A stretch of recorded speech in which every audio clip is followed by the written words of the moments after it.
আমার এখানে একটা ছোট্ট পেয়ারা গাছ, তো পেয়ারা গাছে হাট প্রুনিং করে দিয়েছিলাম, ওই ভিডিওটা হয়তো আপনারা দেখছেন।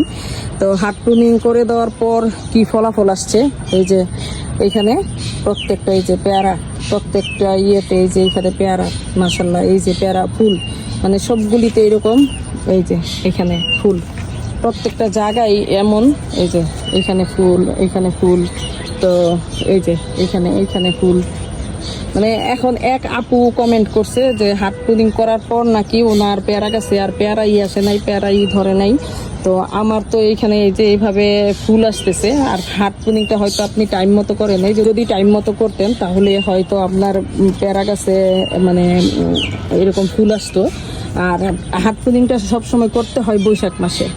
তো বৈশাখ মাসে আমি এটা হাট প্রুনিং করে দেওয়ার পর এখন আপাতত মাশাআল্লাহ এইভাবে মানে পেয়ারা ধরতেছে। আর এই দুইটা আগের পেয়ারা আমি রেখে দিছিলাম, বর্ষাকালে পেয়ারা পোকা হয়, তারপরে মানে সুন্দর হয় না, বড় হয় না, তো এই জন্য আমি হাট প্রুনিং করে দিচ্ছি। আর যেন পেয়ারার ফলনও অনেক বেশি হয়, এই জন্যই মোটামুটি মানে এই জন্যই মূলত হাট প্রুনিং করে দেওয়া। পেয়ারাও বড় হবে, আবার মানে ফলনও ভালো ধরবে মাশাআল্লাহ। আলহামদুলিল্লাহ, আলহামদুলিল্লাহ।